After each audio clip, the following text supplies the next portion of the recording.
Okay, welcome back to MacBook Air Gaming. This is episode 9. We're going to be looking at Team Fortress 2. This is a viewer request. We have not looked at any online multiplayer shooters yet, so I figured it was worth looking to see whether or not you could be competitive at Team Fortress 2. Now, for me personally, I know that the answer is no. I cannot be competitive with Team Fortress 2 on any machine, much less this one. But here are the settings that I've got pulled up on the advanced video settings, and my mouse has gone a little nuts. I've got everything turned down pretty much as low as I can make it. I want to give us as good of a chance as possible for a smooth frame rate. I've got model detail low, texture detail low, shader detail low, water detail simple reflections only, shadow detail low, color correction disabled, anti-aliasing none, filtering mode bilinear, which is as low as this one goes. Wait for vertical sync disabled, motion blur disabled, field of view is set to 75, multi-core rendering is enabled, high dynamic range, actually I'm going to turn that off for now. In my experimenting with this a little while ago, I found that that actually seemed to make a pretty big difference with this GPU. So I'm going to click OK, apply. It will take a second for it to regain its composure. And then I imagine I'm probably going to have to skip forward a little bit while I find a server that will cooperate with me. Okay, through the magic of editing, we have jumped forward in time to the point where I have found a cooperative server. This is Medieval Attack and Defend, a game type that I've not played before today. It is primarily melee based, but none of that really matters for our purposes. I'm just going to run around and embarrass myself with my terrible, terrible TF2 skills. And we're going to keep an eye on that number in the top right-hand corner.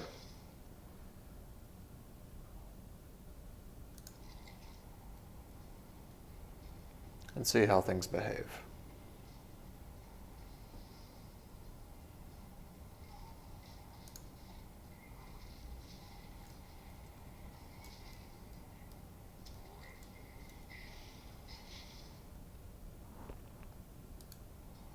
Looks like I'm seeing some dips down into the high 30s, but mostly in the 40 range.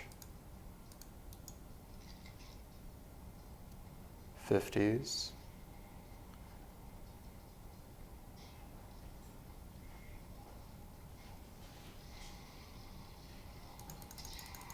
Now, no matter what game you're playing, if it's online multiplayer like this, a lot of the most competitive players will prefer to dial everything down as far as graphical settings, but do so on a very powerful machine so that they end up with an ass-ugly game that runs really, really fast.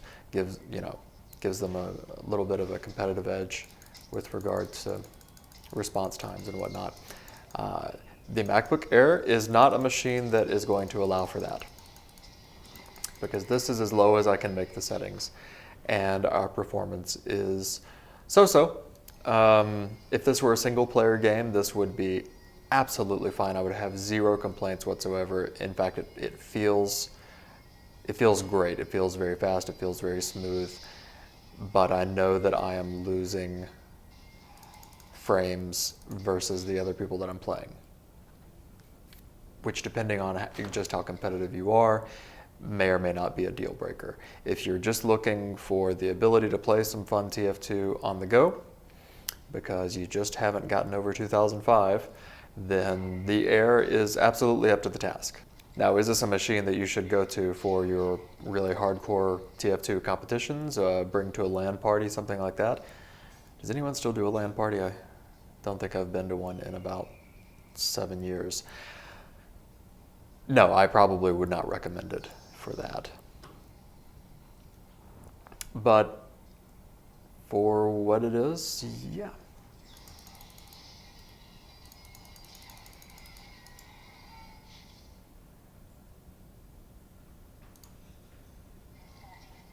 Now let's take a look at some of these settings. because I think what we're going to find is that we can up some of them without really taking much of a hit.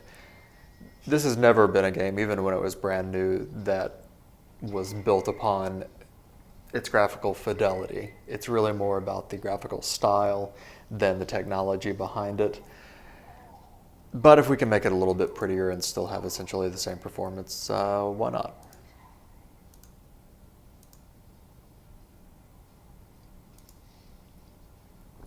It's actually recommending high shadow detail, and so let's give that a shot.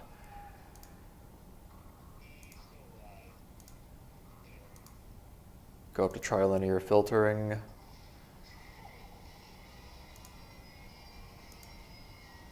It's suggesting that we turn multi-core rendering off. Turn HDR up to full.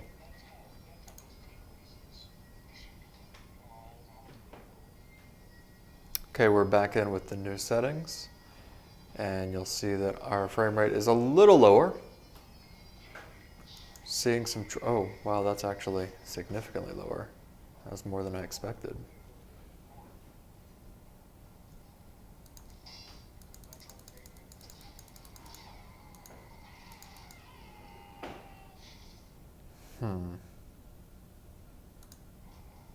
I'm not sure how I feel about this.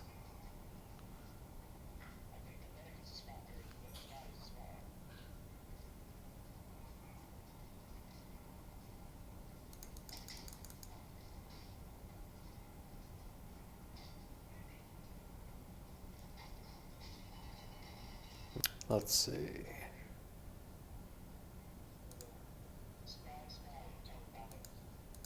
You know, I'm just going to turn off the HDR.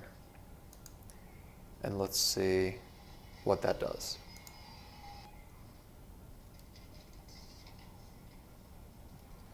Okay, all we've done is turn off HDR. We're back in game. Jesus. I think it might actually be lower than it was before. That can't possibly be because we disabled HDR. But I don't remember seeing any frame rates in the teens before.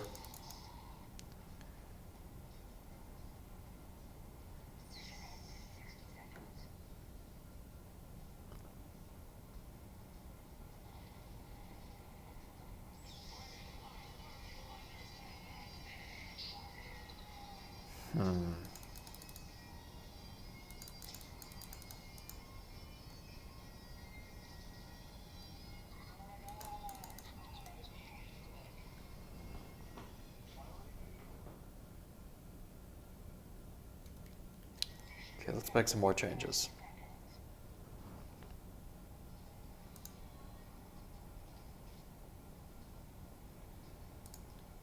Let's take the shader detail down to low. Actually, I take that back. So leave that at high. Let's take shadows down to low. Shadows have been a big problem in other games. Let's see if it's causing a problem with this one. Okay, we're back in. We've turned the shadow detail down, and it looks like our frame rate has shot back up. Definitely feels smoother.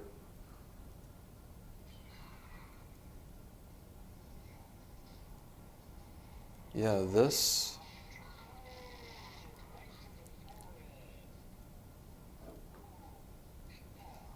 is not bad.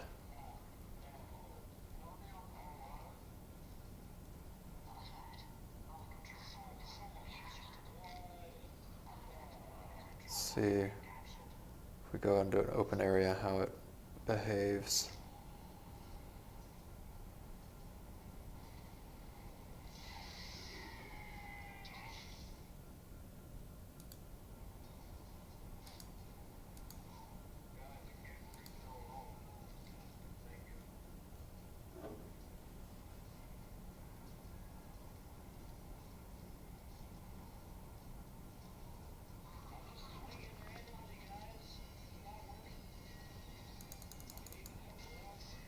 Definitely at its smoothest in the corridors where it's not having to draw nearly as much. But it's not bad outdoors. I'm kind of curious if this is where I would want to leave it, or if I can get away with turning HDR back on.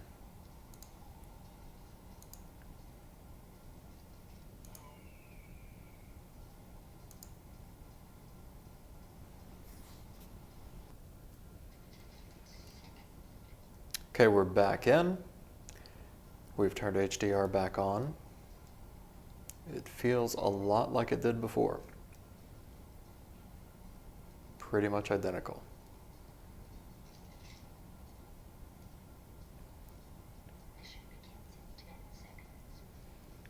See if we can get out into the open.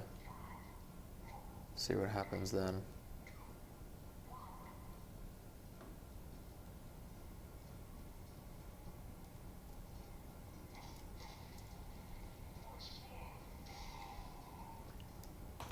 And I just fell to my death.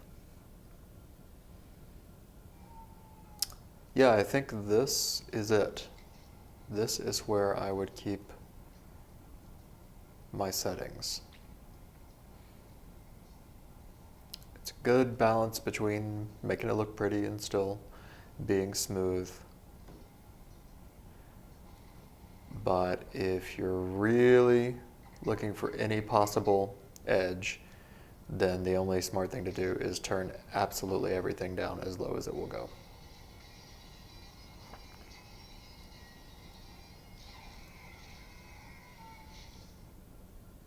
But if you want to gussy it up just a little bit, then this is what I would recommend. Let's take a look at exactly what those settings were one more time, and then we'll be done. Advanced. Medium model detail, medium texture detail, high shader detail, simple reflections for the water, low shadow detail, color correction enabled, anti-aliasing none, filtering mode trilinear, VSync disabled, motion blur disabled, field of view small, multi-core rendering disabled, high dynamic range full. And that's it. All right, so that wraps up our Team Fortress 2 look. Till next time.